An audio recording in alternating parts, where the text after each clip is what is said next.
quem busca por autoconhecimento, às vezes vive a dificuldade de se ver mudando, mas perceber que os outros, as outras pessoas em volta, elas não estão na mesma sintonia, elas não estão em busca de mudança, busca de olhar para si, mudar os comportamentos, olhar para as próprias dores, se curar.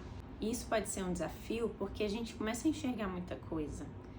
A gente começa a perceber nos outros alguns comportamentos que a gente sabe que são fruto de dores e de experiências difíceis. A gente começa a identificar que algumas pessoas estão muito apegadas a comportamentos que são defesas, e a gente começa a enxergar as nossas dinâmicas difíceis, as dinâmicas dos outros também. E às vezes é difícil ter paciência com quem não está no mesmo lugar que a gente.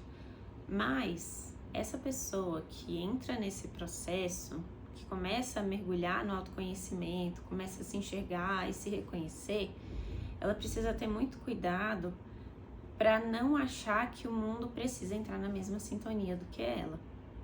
Porque essa pessoa corre um sério risco dela entrar num lugar de superioridade em relação aos outros, ou começar a se olhar como superior, ou começar a querer corrigir os outros, como se ela, por começar a se enxergar, por começar a se conhecer melhor, ela achasse que está num lugar melhor do que os outros, que ela sabe mais, que ela precisa curar quem está em volta dela, que ela precisa corrigir, que ela precisa trazer todo mundo para o processo que ela está vivendo. E as coisas não são assim. Cada um tem a sua forma de aprender, cada um tem o seu momento de vida, e cada um tem o direito de viver da forma como acha melhor e de fazer aquilo que entende que é o melhor para si. O caminho que a gente escolheu não é o melhor caminho para todo mundo. Algumas pessoas, elas vão viver o autoconhecimento e os aprendizados delas de outras formas diferentes da nossa. Qual é o grande risco que essa pessoa que mergulhou nesse processo de autoconhecimento corre?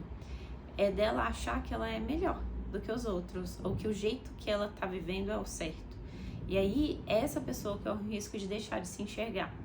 Como ela começa a achar que ela está num passo à frente do que os outros, ela começa a olhar para os outros e querer corrigir os outros e deixa de olhar para si. Isso pode virar uma defesa e ser uma grande armadilha da mente. Como eu acho que eu já estou num lugar à frente, um passo à frente, e existem outras pessoas que estão num lugar atrás de mim nesse processo, então quem precisa mudar não sou eu, são os outros.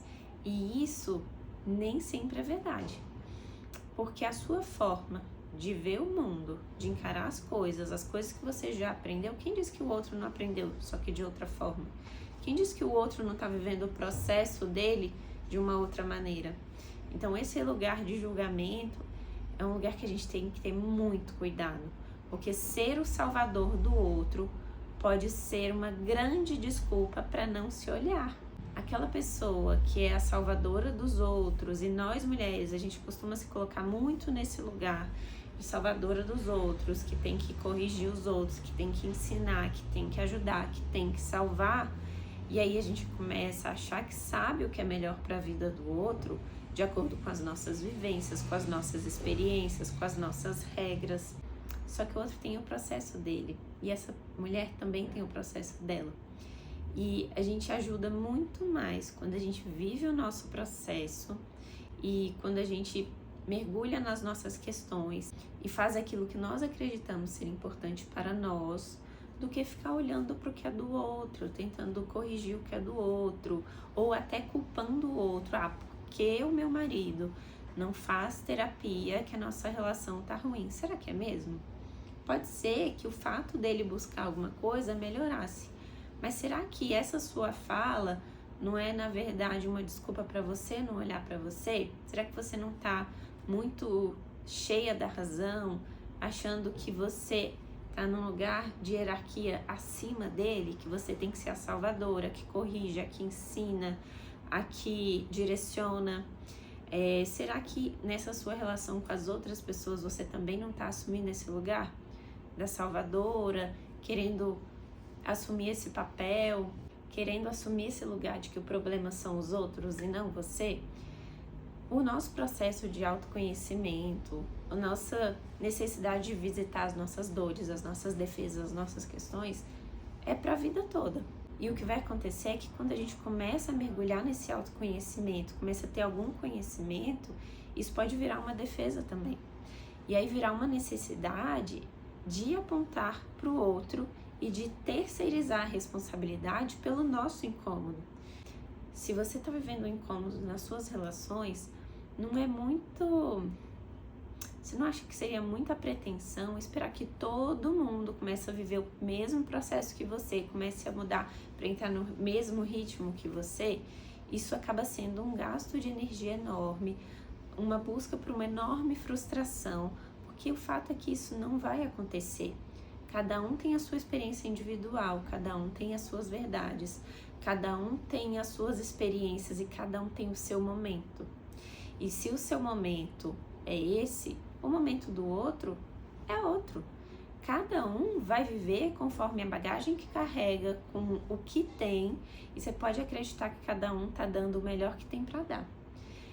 Quando a gente ainda se engatilha muito com o comportamento dos outros, e principalmente quando a gente tem necessidade de entrar no lugar de corrigir o comportamento dos outros, pode ser que nós estejamos fugindo da nossa própria dor, da nossa própria história, das nossas próprias questões, para ainda assim terceirizar a responsabilidade.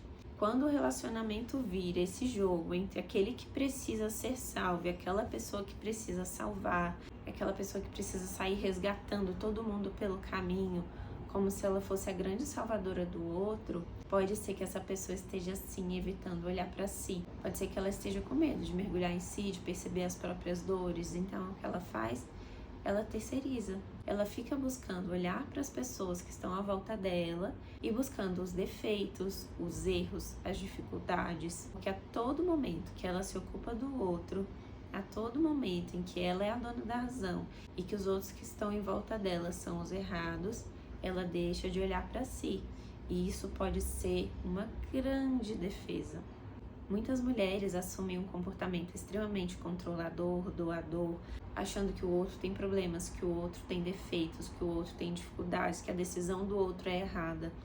Será que essa mulher quer mesmo ajudar o outro ou que ela quer tirar o foco de si para não se olhar e não trabalhar naquilo que é responsabilidade dela, naquilo que só ela pode fazer? Que é olhar para si, entender como que ela entra nessas dinâmicas, porque muitas vezes, sabe o que essa pessoa vai fazer? Ela vai querer ser o salvador do outro, ela vai começar a se doar, e aí depois ela vai reclamar que o outro demanda demais, que o outro dá muito trabalho, que ela tá muito cansada.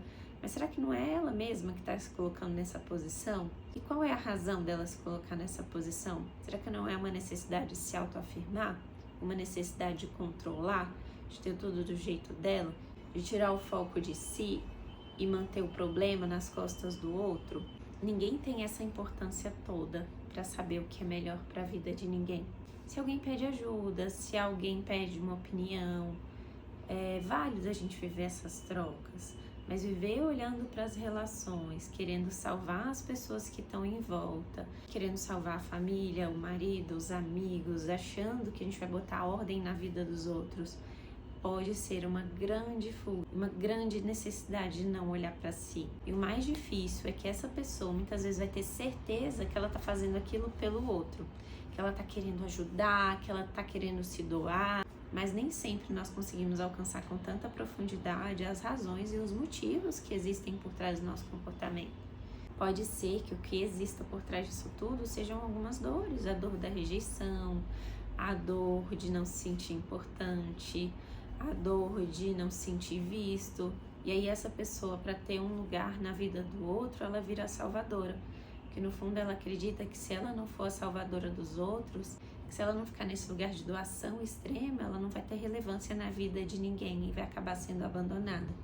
Talvez a grande dor dela seja o fato de não ter se sentido vista. Então ela precisa se ver e se colocar como importante na vida dos outros, para que ela não se sinta novamente abandonada.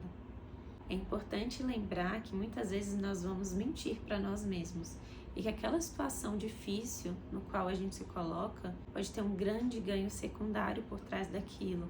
Por mais que você esteja carregando relações que são pesadas, relações que te exigem, relações em que você doa muito para o outro e que sente que o outro não faz a parte dele, por que será que você está nesse lugar? Porque as relações, elas funcionam como uma grande dança, um grande jogo. A partir do momento em que você se retira desse lugar, pode ser que essa dança, esse jogo deixem de existir. E por que será que você se mantém nele? Tentando mudar o outro, salvar o outro, resgatar o outro. Será que isso também não te nutre, por mais que te faça mal? Olhar para o outro e terceirizar a responsabilidade pode ser muito mais fácil do que olhar para si. Mas o preço que se paga por isso também é muito alto, porque ninguém vai mudar porque você acha que tem que mudar. O processo de mudança pode ser uma experiência muito profunda, e aquilo que sustenta alguns comportamentos, algumas formas de se relacionar, tem a sua razão de ser. E quem somos nós para achar que o nosso jeito de ser é melhor do que o jeito do outro de ser? E quem somos nós para dizer que está na hora do outro mudar e mergulhar nas dores dele? Será que não é muita prepotência nossa achar que a gente sabe qual é o momento do outro?